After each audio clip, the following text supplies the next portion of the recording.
Let's go to a new call out of Sandy Springs.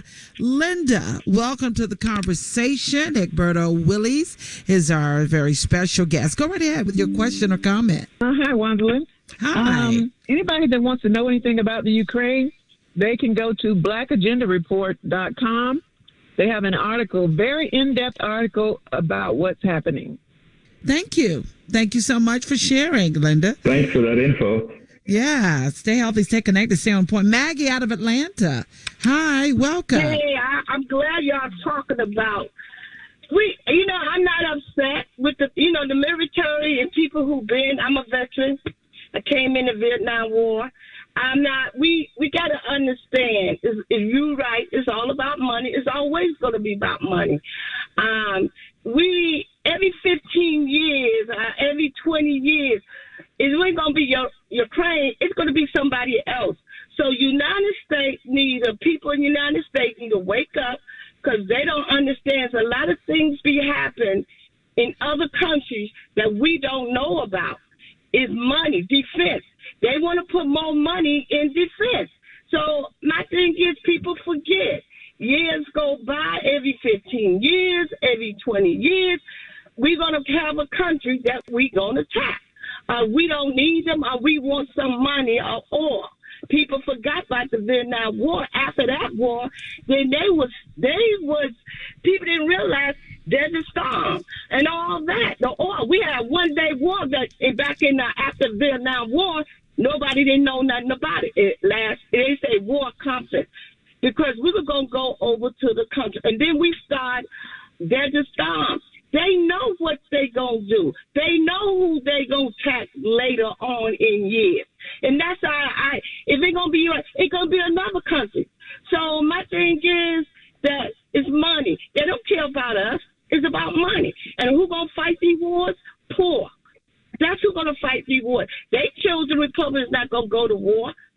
That's all I have to say. And have a blessed day. All right. Thanks, Maggie. Mr. Willies, your response to that. Like I said about your audience are well informed because Yes. There's a whole lot of truth to what she had to say, and that is let's put some context to what she just said because she's absolutely right. Mm-hmm. What just happened? We just left Afghanistan. In leaving Afghanistan, what did that mean? That meant that the defense industrial complex was left with a big hole in the amount of money for them to make. Hey, another war is kind of cool for us to get involved in. We just sent $385 million to Ukraine, and we're allocating a few more $1 billion to put in there. Let me ask you this, Ms. Stokes.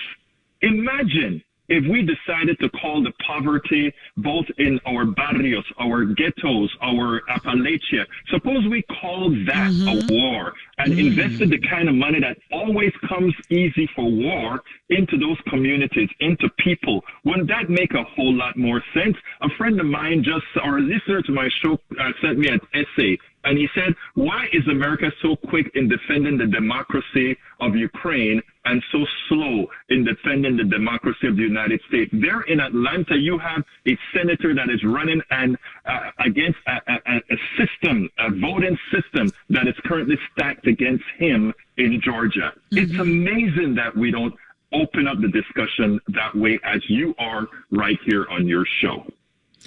Well, do you think we'll ever get to a place where government will be about the people and not as focused on the money? When you bring up that case, for example, you look at poverty, you look at homelessness, you look at food insecurity, and not much attention given there from the government. But the focus is on war because I guess there's more money to be made. Like when you brought up that example, it makes common sense, SENSE, but it doesn't make sense. CENTS. So, do you think that we can shift to that perspective with government, or we perhaps may never get there? No, let me tell you where I am, Ms. Stokes, Okay. and it goes as far as this. The work that you are doing, the work that a lot of other independent journalists are doing is invaluable. The fact that Georgia turned out a Jewish man and a black man in a period where we have this amount of anti-Semitism and supremacy in the country says that your job is getting done, and yes, it can be done. The question is, are we going to keep the people sufficiently active to ensure they understand the power that we still have? One person, one vote. They're trying to take it away, but we still have it. If all of us that are in this independent media space do our job and encourage people and keep them, letting them know that there is going to be some backsliding, but you have to keep looking forward, as MLK would have said, or Malcolm X, or all the other leaders of the past would have said, you have to keep looking forward. Can government change? Yeah. You know why? Because we are government and we can get them the hell out of there with the people that we want to put in there. Yeah, putting the right people in place and position. Want to get your comments on this whole pandemic and how the U.S. has handled it and in comparison to other countries. What are your thoughts on this? Is this another part of the government system? Okay. We have proven in America. First of all, America used to be a country that's looking forward in intellect and many other ways. We, by design, have been promoting ignorance. In other words, we have a select group of very smart, intelligent people in high places dependent on making people stupid. And that's by design. Because you cannot have an intelligent group of people that continue to support an economic system that completely says, I'm going to pay you some and we are going to take most, which is what this country is all about. It's an ultimate definition of unfettered capitalism. So when as people get smarter, they realize that, and this stuff about the pandemic, they need to keep people fighting at each other. So the pandemic was a good excuse to create factions. It's not about that a lot of those guys are going to die.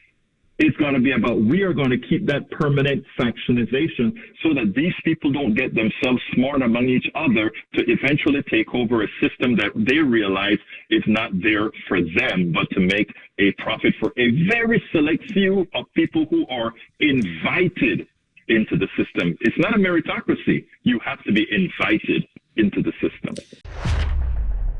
We spend a lot of time deconstructing the news, trying to parse it into a form that everybody can understand. We try to find those little nitpicks where it flies above the fray, etc. If you really like these videos that we do, I want to ask a big favor. Please go ahead. Number 1, subscribe to our channel. And number 2, please join if you can. Thank you so kindly for watching. Keep watching. Please remember to share. We must populate the entire internet with our progressive message, a message that we know is what most Americans say that they want. So help us, please join.